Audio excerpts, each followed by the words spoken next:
Hey, my name is Pete. I'm with Allcare Pharmacy, and I'm here with a couple of my fellow pharmacists, and we want to talk to you about peptides. Before we get started on that, I want to let them introduce themselves. Go ahead. Hey, I'm Jesse from Ross Drug in Sylvania, Georgia. Ben Ross from Pharmacists Pharmacy in Statesboro. We're here to tell you what's going on in the market, what we see as pharmacists, and what we think the future is going to be. And to do that, we just kind of want to give you a background of where peptides started, where they came from, and what they are. Yeah, so we get a lot of questions about peptides every day now. It seems like it's definitely the hot topic. It's the new shiny toy in pharmacy. But realistically, peptides have been around for over 100 years. Insulin was the first big breakthrough in the early 1920s as far as peptides go. It was really the first time that doctors were able to take a signaling molecule like insulin and treat a disease state. Fast forward to the 1950s, we saw oxytocin come around, and then 1982, we had the first recombinant insulin. So we saw where we went from using a animal-based peptide insulin that we were able to bioengineer and use a synthetic form of insulin. In 1982, I think it was Humulin came out, and so this was a major breakthrough that to treat a huge disease state, all the way up into the GLPs, which have really just kind of flipped the pharmacy world upside down. And so peptides are really starting to take off, but this is nothing new. Peptides have been around, like I said, for over 100 years. Ben kind of mentioned the history of peptides. Jesse, do you kind of want to talk about what actually a peptide is, how it works, and what its function is? Yeah, absolutely. So peptides are naturally in our body. They're short-chain amino acids. Basically, they're building blocks of our proteins. We need proteins to function. We need them to live. We need them for our body to be in a natural state of homeostasis. So we want to feel good. We want to perform good. We want to be there for our families, for our communities. But our body needs these things to function best. And our body naturally makes these, but it does slow down throughout our life. And so our bodies need a little bit of help getting to that natural state. What's the biggest question for you? When somebody walks in the pharmacy, they're like, "Hey, Jesse, tell me about peptides." What are they asking? So what are these peptides and do they even work? I think a lot of people see some claim to fames on social media, and many of them do work very well, but they have to be done for the right reasons. So the biggest question I get is some of my friends from college, "Hey, am I gonna get bulked? Am I gonna get swole doing this?" And the short answer is probably not. But a lot of them do help with lean muscle mass, or abdominal visceral fat, or decreasing inflammation. So there's many different treatment regimens that you can go through with these peptides. It's not a one size fits all. It works best by using a healthcare practitioner and making a guided decision on what your goals are and what you want to accomplish and achieve, and doing it the right way. You will hit some very good goals and look back after 4, 5, 6 months and say, "Wow, I can't believe this has done this, and I'm at this point where I never thought I'd be." Ben, what's the question you hear over there in Statesboro? Obviously, it's people just want to know, what are peptides? How do I get on peptides? And, how do I start? And the big thing for us is, peptides. This is a therapy, and this is not a DIY service that you just read about online. Every influencer on TikTok, Instagram, Facebook is talking about peptides. But these are things that you need to have conversations with your provider about, with your doctor, with your pharmacist. That's our big thing, is make sure that the information that you're getting is coming from a healthcare provider, and not a viral clip on TikTok. Yeah, I think the question I get the most is like, which one do I take? It's what does your body need? Like, all the time we talk about people that are having brain fog or overstressed, and it really isn't something we're just trying to add to make them better. And also that brings into the case, these are not really supplements. Sometimes they are listed online as a supplement, but they are drugs. And when you are undertaking a drug or using a drug, you need to be under the care of a provider. We need to be running labs at least every 3 to 6 months. You need to make sure that you are following up with your doctor while doing these therapies.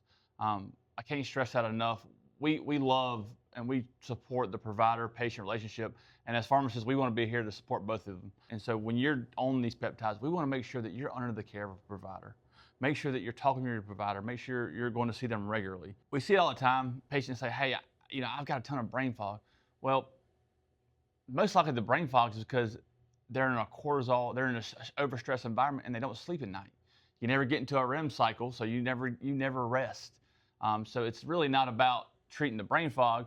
It's about how can we get them to sleep so they feel better. So your brain fog goes away when you actually do get to sleep. There's a lot of news coming out about peptides, and FDA and everybody, they have made a release about releasing some peptides, and there's a ton of misinformation out there about that. And that's one thing we also wanted to address this morning was tell you what's available in the market now. What is the FDA saying? Where are we at with that? Ben, you want to start with the what the FDA said and everything, and what we're at? Yeah, so obviously, there's a lot of peptides that as compounding pharmacists, we're allowed to compound. There's some that we currently are not allowed to compound. And so the FDA in April made an announcement that they're going to be meeting in July and reclassifying a lot of these peptides. And of course, we don't know for sure if they're going to actually move them from a category 2, which means that we can't compound in our pharmacies, to category 1, which means we can compound these in our pharmacies.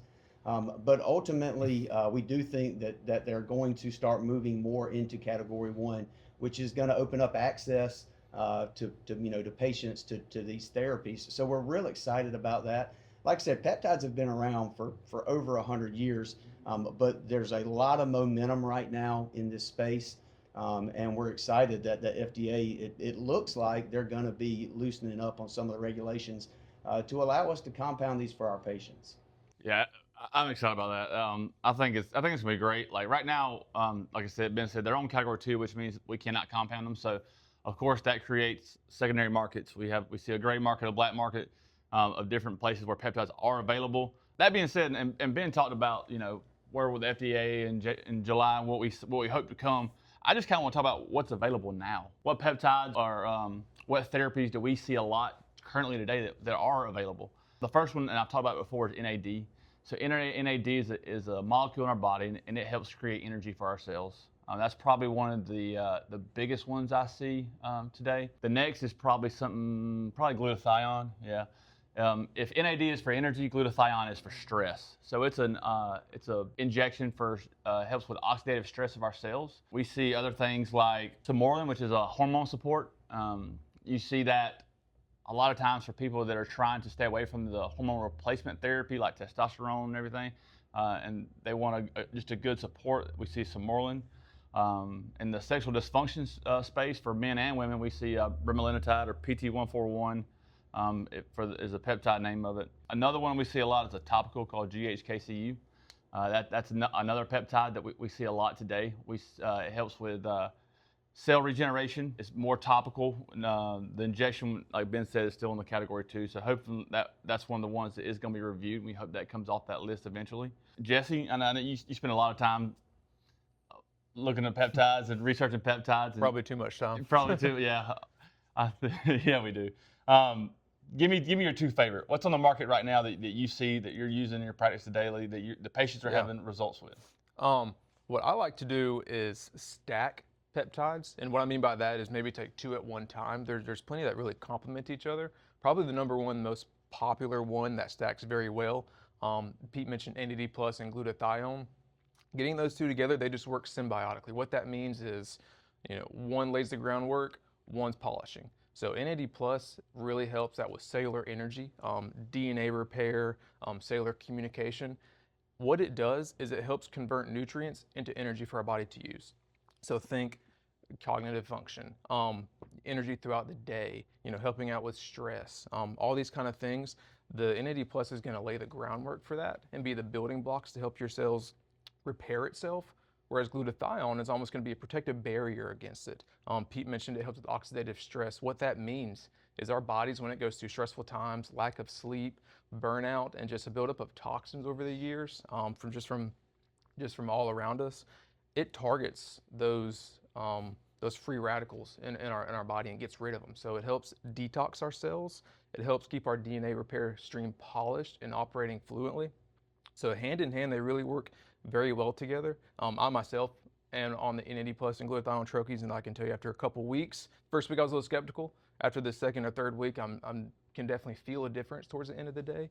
I feel a little bit more energized, feel a little bit more clear thought around that 5 or 6 o'clock window when I usually get burnt out.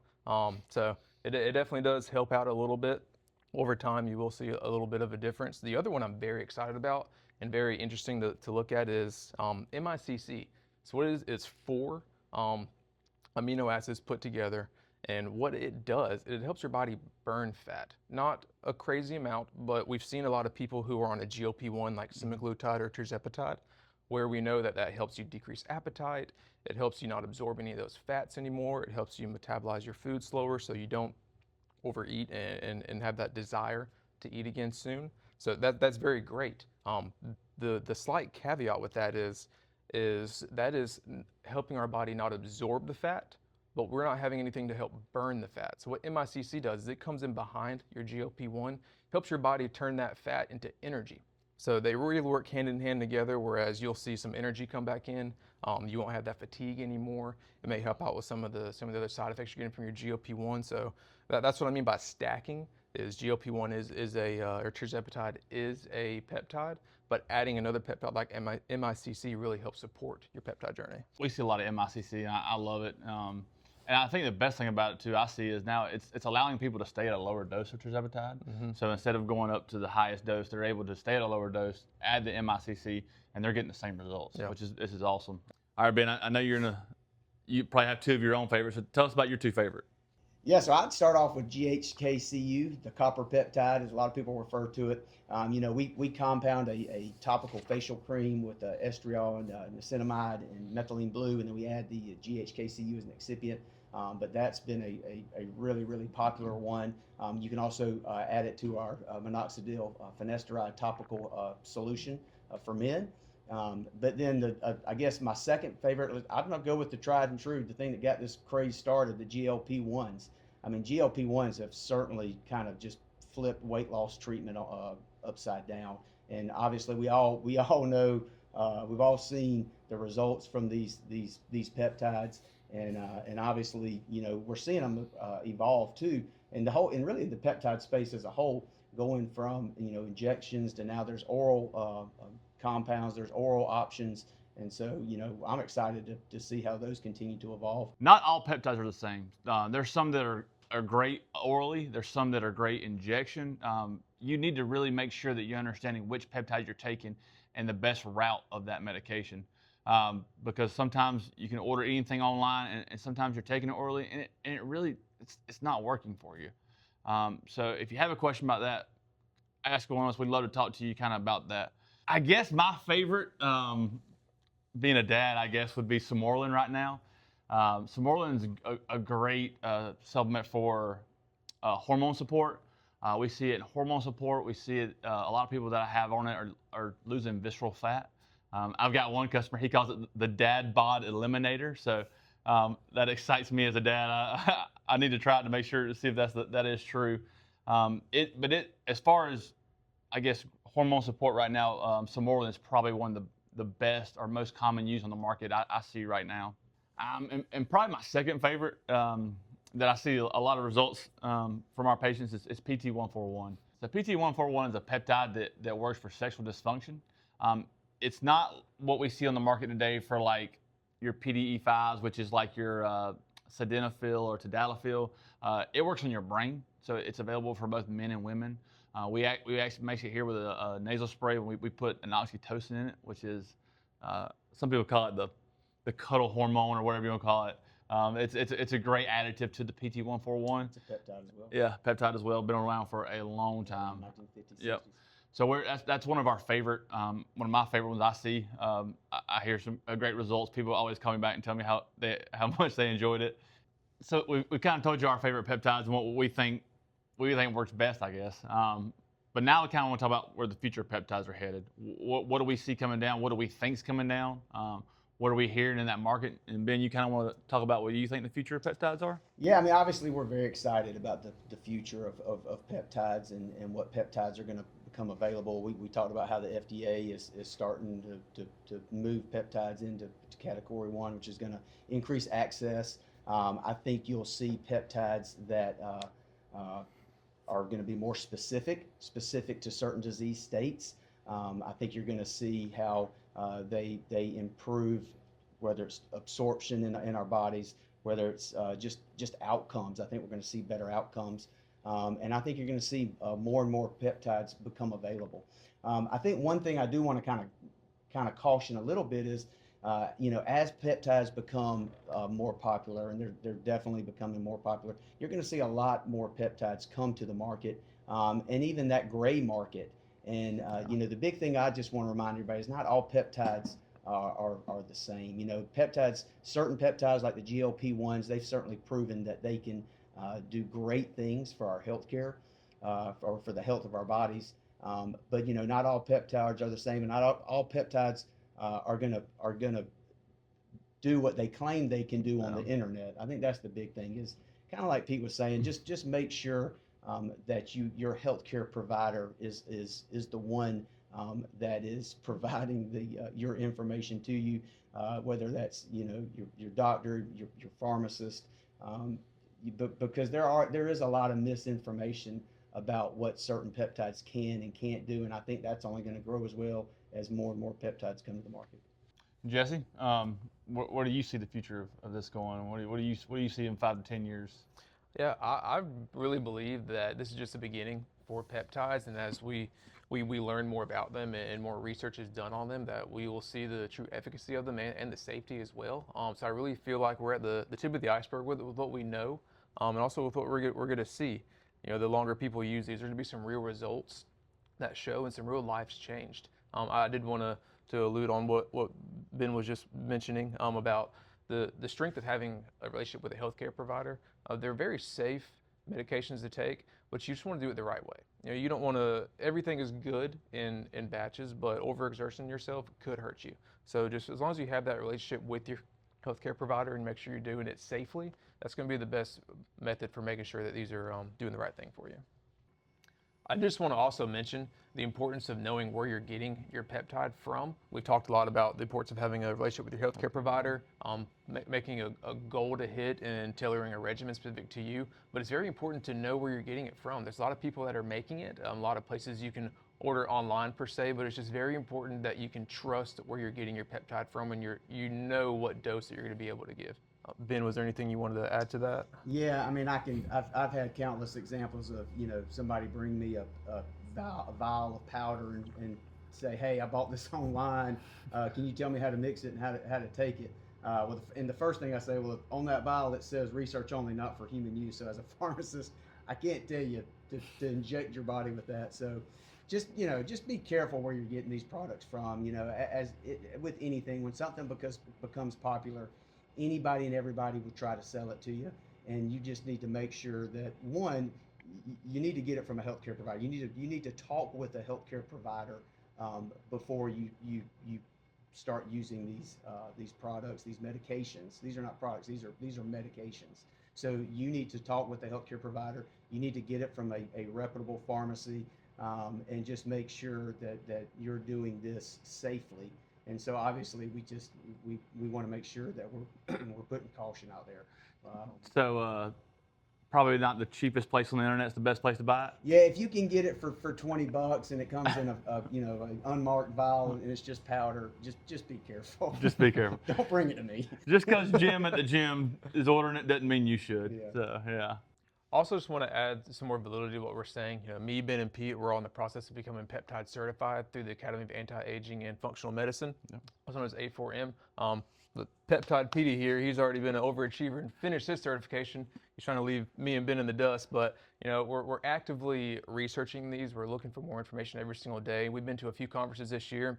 We have a few more on the agenda for us to go to this year, so we're really on the ground level of this, trying to learn as much as we can so we can share it with you. At the end of the day, all peptides are not the same. There'll be some questions you have or concerns you have, and we would love to address those. So please comment below on this video, reach out to us, email, come see us at the pharmacy. We'd love to help answer your questions. We'd love to do more informational videos to support you and your journey. We want to be a resource for you and your provider. So come see us. We'd love to help you.